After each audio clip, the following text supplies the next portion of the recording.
Alô, comunidade das redes sociais! Mais uma vez aqui para tratarmos de mais um tema e hoje eu gostaria de falar sobre Tarcísio Meira e a memória. Evidentemente que ao falarmos de Tarcísio Meira e a memória, também estamos falando de Paulo José e a memória. E por que não dizer, estamos falando também de Rui Barbosa e a memória?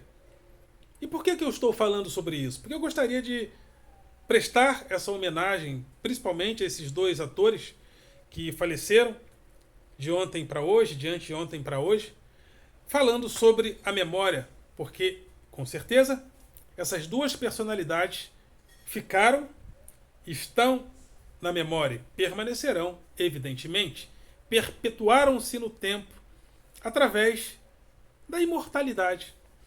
Ou seja, Paulo José, Tarcísio Meira e tantos outros, eu estou citando aqui Rui Barbosa, são pessoas que se tornaram imortais. Imortais diante de espaços de imortalidade que eles conquistaram porque a sociedade construiu com o tempo maneiras de representar a imortalidade. E ser um ator que está sempre nas telas é uma maneira de representar a imortalidade. Escrever um livro é uma maneira de celebrar a imortalidade. E hoje em dia também inventamos e até democratizamos essa nossa maneira de nos perpetuar no tempo através da era digital, onde até em um simples vídeo como esse eu estou procurando perpetuar minhas ideias através do tempo. Isso é uma conquista recente, mas durante os lugares do tempo, fomos conquistando maneiras diferenciadas de nos relacionarmos com a imortalidade. E vamos falar sobre isso mais detidamente. Mas antes, gostaria de convidar você mais uma vez a se inscrever no nosso canal, a dar o seu like, a fazer o teu comentário e a compartilhar nosso material com outras pessoas. E ao se inscrever, acione o sininho para receber notificações de novos vídeos. Dê like, compartilhe, participe para que o nosso vídeo cresça e apareça perdão, nas plataformas do YouTube. Então, faça isso. E porque esse canal tem dois objetivos. A chamada, convidar a classe dos professores para que nós possamos participar do debate público. Professores, vamos para o debate público. É importante que nós, professores, que fazemos parte da vida de cada cidadão, que é a maioria esmagadora dos cidadãos, passam pela escola, sobretudo pela escola pública. E se o professor que presta um serviço mediando a cultura formal perante a grande multidão que passa pela escola pública, se esse profissional não for valorizado, eu penso que a sociedade, que essa grande multidão que passa pela escola pública também não será valorizada. Então o professor não pode ser visto apenas como o chato que só aparece na greve. O chato da greve. Não. Precisamos valorizar e reverberar a voz do magistério através da valorização do professor. Sobretudo em dias onde a tradição parece que evapora-se através dos nossos dígitos. Esse canal também tem o objetivo de combater o pensamento binário. Aquele pensamento binário que entende que falar sobre temas é falar apenas através do eu e os não-eus. Os não-eus são todos idiotas. Só os eus, só a reprodução de mim mesmo seria coerente. Então, vamos combater esse pensamento binário. E também tem o meu grupo de Facebook, Filosofia com Eldon Rosa Masson, e o meu blog através do endereço rosamasson.blogspot.com. E lembrem-se, Rosa Masson sempre com 2 S e tudo junto. Então vamos falar do tema de hoje, Tarcísio Meira e a imortalidade. Por que não dizer Paulo José e a imortalidade?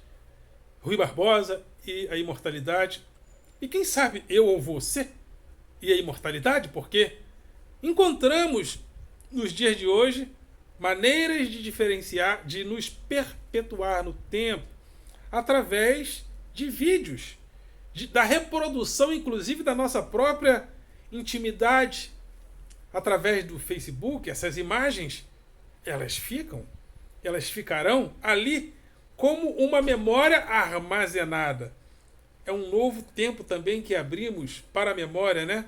Armazenamos dados para que esses dados façam parte de um subconsciente mecânico, de um subconsciente digital. Ou seja, criamos formas de resguardar aquele subconsciente que só estava em nós, agora está guardado mecanicamente através de sistemas digitais. São novas maneiras de perpetuação da memória, de perpetuação no tempo. E por que eu estou falando isso? Eu quero falar da memória hoje, sobretudo em homenagem a esses dois grandes ícones do cinema, do teatro, da dramaturgia que nos deixou. Então, mas vamos falar um pouco mais, vamos entrar nos lugares do tempo e vamos buscar os significados da imortalidade. Sempre buscamos a imortalidade. E sempre buscamos a imortalidade através da permanência na memória. Os gregos fizeram isso através da areté guerreira e da areté política. Através da areté guerreira, os gregos buscavam ser a referência em heróis como Aquiles e Heitor, e diante da bravura e diante inclusive da morte possível, os homens, os guerreiros, queriam permanecer na memória. E ao permanecer na memória, os guerreiros se tornavam imortais, assim como a natureza, porque havia aquela reflexão, havia um certo naturalismo cultural. Precisamos ser assim como a natureza é. E como a natureza permanece. Mas nós, aparentemente, morremos. Então precisamos criar formas de sermos como a natureza, de permanecermos no tempo. Então, os guerreiros abriam mão da sua vida privada, da sua vida familiar, da sua vida de conforto. Hoje em dia, por exemplo, não queremos ir a uma guerra, a grande maioria não quer ir a uma guerra e deixar o conforto dos seus amigos, do seu lar, da sua família, mas os homens faziam isso. Não havia esse apego à vida do corpo, a vida era a vida do ethos, a vida da comunidade. Era viver em comunidade que dava sentido à vida. Então, morrer por uma causa social, por uma causa comunitária, de representação da bravura, da coragem, da areté, ou seja, da virtude, era importante. Então, depois, os gregos inventam outras formas de areté, virtude, como a virtude política. Quando o grego, sobretudo em Atenas, inventa a política, a cidadania, ele cria novos espaços de perpetuação na memória, através da glória política, porque agora a areté é conquistada através da glória política colocada através do discurso. Alguns procuravam fazer isso de uma maneira chamaríamos de mercenária, entre aspas, né? Eu estou falando assim só para representar como julgaríamos os sofistas se fosse hoje. Os sofistas cobravam para ensinar jovens a falar em público, a realizar a virtude política, mesmo que essa virtude não fosse uma virtude moral e ética, nos moldes de um Sócrates, por exemplo, que entendia que a verdade não estava apenas em um discurso sofístico. A verdade, a realidade do mundo das ideias perfeitas, depois reproduzidas, as ideias de Sócrates vão ser reproduzidas por Platão. Então, para Sócrates e Platão, que criticavam os sofistas, essa maneira de perpetuação da areté não era correta. Mas através da política, inventamos a possibilidade de permanecermos na memória através da glória da ação política, que é realizada entre os homens. E os homens interferem na nossa... inclusive no resultado daquilo que fazemos. Por isso é que Maquiavel dizia que o homem público precisava de dois fatores, da virtus e da fortuna.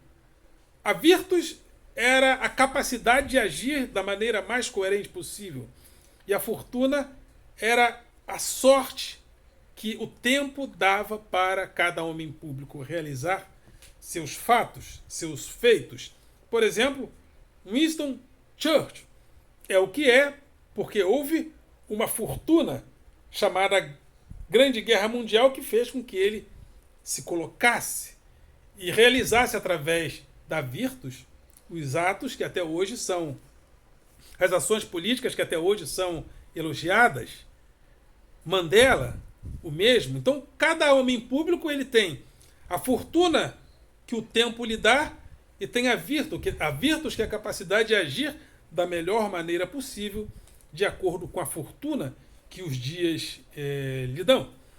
Então, criamos maneiras de permanecermos na memória, assim como inventamos os satélites, trouxemos a TV para o Brasil e através desse ato de fortuna do tempo, Tarcísio Meira aparece, fez um concurso para ser diplomata, não passou, mas a fortuna abriu uma porta e ele soube aproveitar bem essa porta que a história, que o tempo abriu para ele, encontro da virtus e da fortuna.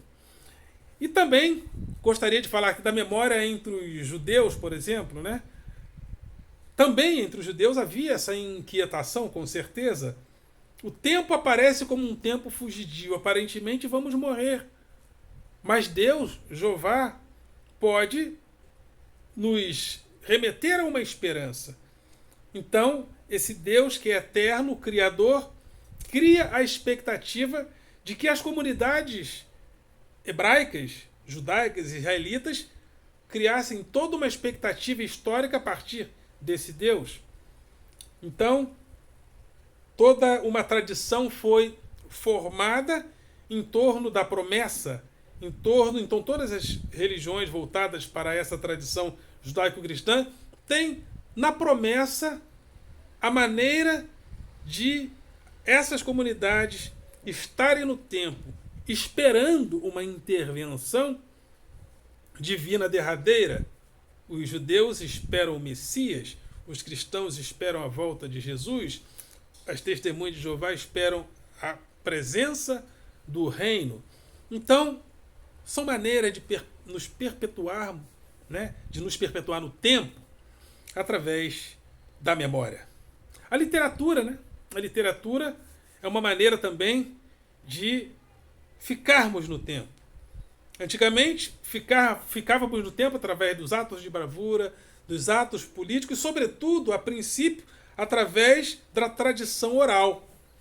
Mas, conforme os nossos contatos foram crescendo, os nossos intercâmbios, a nossa vida começa a se tornar mais complexa, aí pensamos, não, agora nós precisamos armazenar essas informações.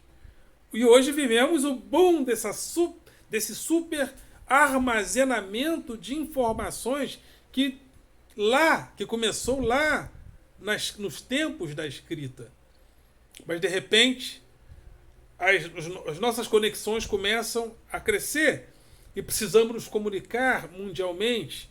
Aí precisamos agora inventar o rádio, né? A primeira imprensa escrita, o rádio, satélites, e agora estamos num boom de mais um momento onde precisamos e queremos ficar na memória através da era digital, das redes sociais, expondo as nossas intimidades na própria rede. E é importante falar de Tarcísio Meira porque ele faz parte exatamente desse momento onde a TV chega no Brasil e ele, Glória, Lima Duarte e tantos outros, Fernanda Montenegro, nascem praticamente junto com a chegada da televisão no Brasil.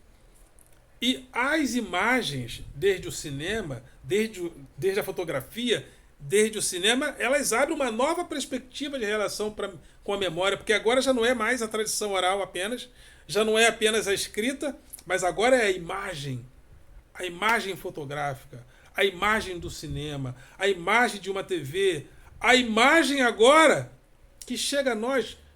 Quando eu era criança, eu via o super-herói dos filmes que eu via, conversando em uma TV, em uma espécie de uma mini TV com alguém. Eu falava, "Oh, que absurdo!" Mas agora nós já temos isso. E o smartphone é uma maneira, ou seja, essa nova tecnologia digital é uma maneira de democratização da tentativa de permanência na memória em massa, da permanência em massa na memória. Porque ficávamos na memória dos nossos amigos, dos nossos parentes. Agora todos têm a possibilidade de permanecer na memória. Porém, há um outro problema, porque a permanência da memória nesses dias já não é a mesma permanência na memória da tradição oral, onde havia uma memória mais armazenadora de informações. Depois precisamos da escrita. Agora, e com o tempo começamos a criar uma série de maneiras complexas de coletar dados, porque a memória começa a ter a necessidade de obter muitas informações. E é tão interessante isso, porque é como se nós tivéssemos criado uma espécie de subconsciente mecânico. Porque antigamente tínhamos o subconsciente, né? Essa divisão que a psicanálise faz, né? Consciente, subconsciente, inconsciente. Evidentemente que isso é questionado por uma série de pensadores, mas existe uma divisão tradicional: consciente, subconsciente, inconsciente. Porém, agora criamos um subconsciente mecânico que parece que sabe mais da nossa vida que nós. Com certeza. Através de algoritmos, parece que esse mecanismo todo sabe mais sobre nós do que nós mesmos. Os dados, né? A gente vai fazer uma compra e a vendedora diz: "Senhor, o sistema está me dizendo isso ou aquilo." Coisas que às vezes nem tínhamos a noção, nem sabíamos tão bem. E isso cria perspectivas políticas agora diferenciadas, porque há atores que querem permanecer no tempo através da glória política, porém não com aquela glória conquistada, que é conquistada agora, para que a memória a médio e longo prazo se lembre das suas virtudes. Agora parece que as informações passam com tanta velocidade que o próprio homem público, muitas das vezes, quer permanecer na memória, mas é como se a memória que se perde e que pode se perder com o tempo tivesse que ser construída e conquistada a qualquer preço, agora, ainda que seja com um montão de mentiras, de mentiras, de mentiras. Então, eu falo uma coisa, aquilo aparentemente não é verdade, eu falo outra coisa em cima dessa, e eu vou criando submemórias. Memórias superpostas, onde uma vai encobrindo o erro daquilo que eu falei, sem que isso aparentemente seja uma contradição. Ou seja, uma relação com a memória muito diferente. Bastante diferente. Então é isso. Eu aproveitei o ensejo dessa partida em homenagem a essas duas grandes personalidades, esses dois que partiram, para pensar na memória. Porque talvez essas pessoas sejam as últimas pessoas que representaram a memória como em um diálogo com os dados analógicos. Agora nos relacionamos com a memória através de dados digitais. E talvez pensar nessas pessoas que ficaram e que vão ficar na memória e que vem caminhando desde os dias, de longos dias, da memória analógica. Eu acho que é importante recuperar a importância que essas pessoas têm para a memória, para a história e para a imortalidade. Hoje em dia, de uma certa forma, todos nós podemos nos tornar imortais. Porém, através de um subconsciente digital que sabe tudo ao nosso respeito. E dentro desse jogo, o desafio de ser ator político, ator social, de aparição à memória, é diferente. É diferente e alguns atores políticos já perceberam isso. Que ele só tem esse dia, que ele só tem o dia de hoje, que ele só tem o dia de agora para permanecer no tempo, para permanecer na memória. E criamos uma espécie, às vezes, de psicopatia social, psicopatia política. Eu só tenho esse momento. Eu só tenho esses dias de prazer. Eu só tenho este momento para me sentar na cadeira da presidência da República. E o dia de amanhã? Ao dia de amanhã, outros digitarão outras realidades diferentes da minha, diferentes da nossa. Afinal de contas, cada um tem uma narrativa. E por que as pessoas dizem isso? Porque elas estão também investindo nessa memória fugidia, nessa memória do tempo superposto, onde eu digo uma coisa, mas aquilo pode ser falado de uma outra maneira. É por isso que eu gravei 2 vídeos falando sobre isso, né? A mentira nua.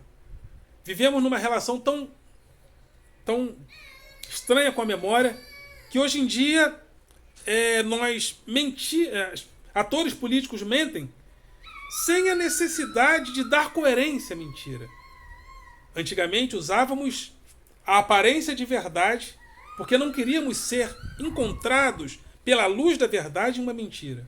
Agora não. As pessoas falam uma coisa, depois elas falam outra. E a mentira vai se tornando uma mentira nua, que não precisa proteger-se da luz da verdade.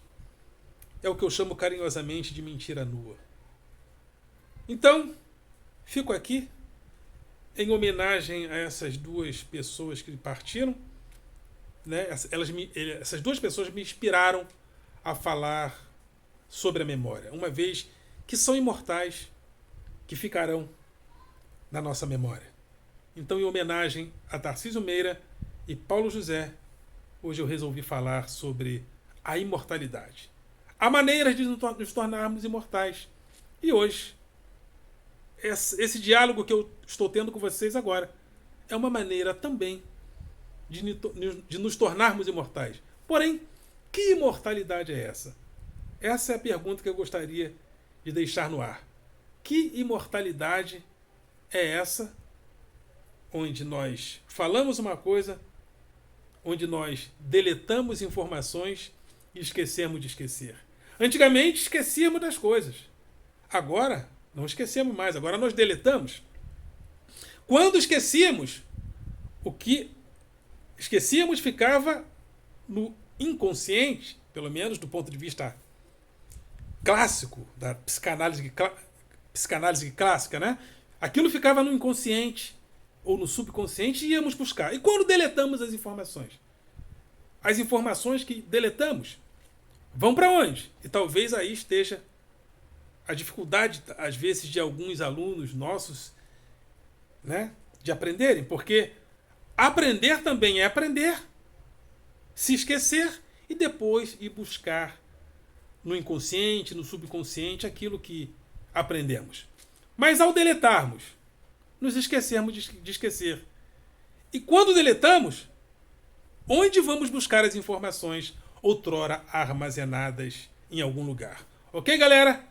Vocês são do coração.